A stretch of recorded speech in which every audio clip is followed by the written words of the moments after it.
It's daylight. Woohoo! And it's Sunday. And today I have been doing a lot of thinking about rest, specifically as it pertains to life.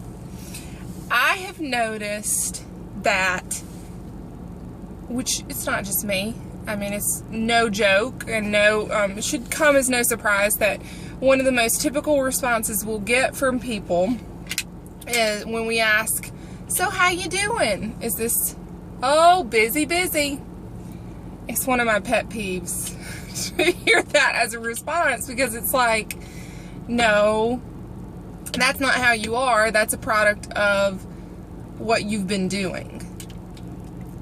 So I have, in an effort to make my life more enjoyable, because I really, I don't know, I've always kind of felt like this urgency to live my life and really appreciate the gift that I've been given, because I don't know, it's kind of creepy, but I've always just kind of felt like I didn't have a lot of time left, and I can't explain what that is, but I've always just kind of felt like that. Even as a young girl, I knew I was going to marry a man who was older than me, which I did. My husband is 10 years older than me, which isn't that big of a deal. But I knew I was also going to have kids young, which we did. We have 3 kids, and I'm 33. And the oldest is 9.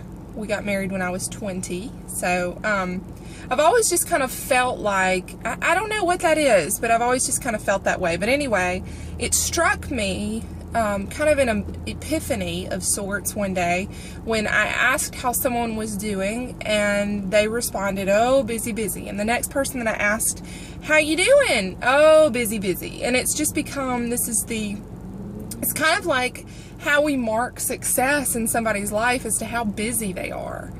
And I found myself at that time running around, and I was so caught up in so many different activities, and it's always been like me to keep the plate spinning and to go over here and do this and this and this and this and that, and just on and on and on. And it kind of struck me one day that I didn't know what I was doing anymore. That I was walking around and my chest was always tight, and I was always somewhat stressed out without even realizing it. So I've I have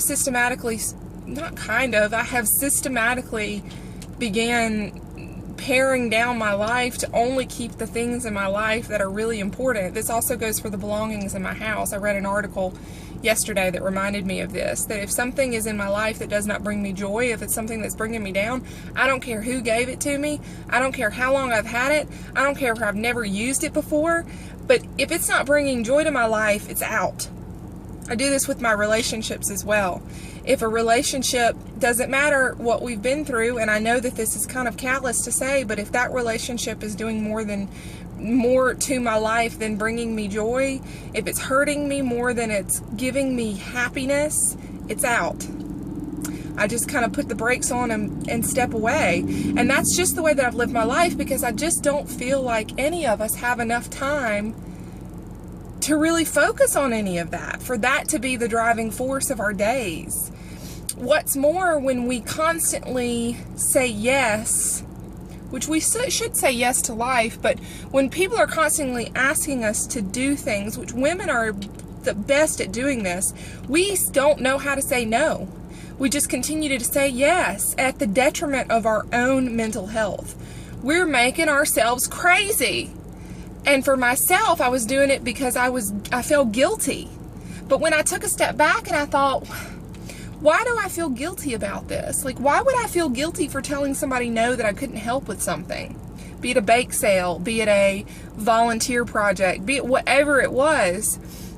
I found myself feeling guilty. Why was I feeling guilty? And it all boiled down to, I didn't want them to like me any less.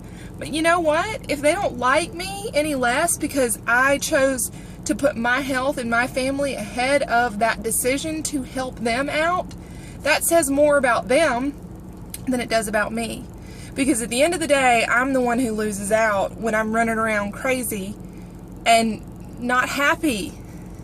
And it's one thing if you volunteer and you help people because it gives you great joy and it it adds a benefit to your life.